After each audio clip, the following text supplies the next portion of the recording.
Alright guys, welcome back to another Bloxfruits video. Today, we're diving into something super unique. Yup, we're talking about the creation fruit, with its insane combo potential, high damage, and creative possibilities. This fruit is a dream for players who like to think outside the box. But is it really worth using in every sea? That's exactly what we're going to find out. We'll be rating the creation fruit in the first, second, and third sea, breaking down how it performs for grinding, boss fights, PvP, and even sea events. So if you've been wondering whether this fruit is a hidden gem or just mid, stick around because we're about to get into the full breakdown. In the first sea, the creation fruit actually does pretty well despite being a late game fruit. The low mastery requirements make it accessible fast, and for grinding NPCs, the large AoE and creative moveset are a huge plus. Even though most of the moves can't break instinct, that doesn't matter much here since NPCs don't use it. You can combo well, support your crew if you're playing with friends, and clear enemies in style. The only real downside is that some moves are a bit slow and may feel clunky when farming smaller mobs. But still, solid pick overall. Rating in first sea would be an easy 8 here.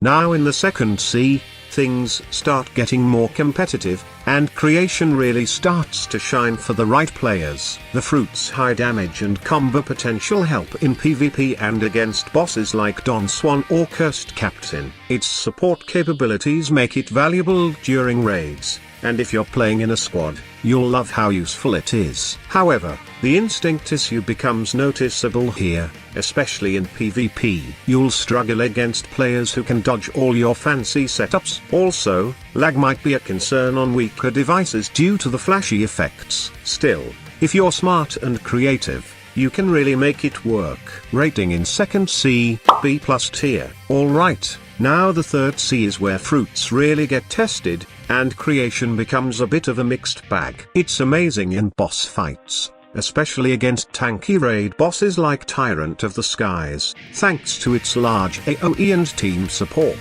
However, against sea beasts or during sea events, its flaws are exposed. The moves either miss entirely due to awkward hitboxes or can't even deal damage to sea beasts. In PvP, it struggles against faster fruits like Leopard or Portal. And since it still can't break instinct consistently, that's a big disadvantage. But if you're running with a squad or doing boss grinds, it's still a great support fruit. Rating in third sea will be B tier.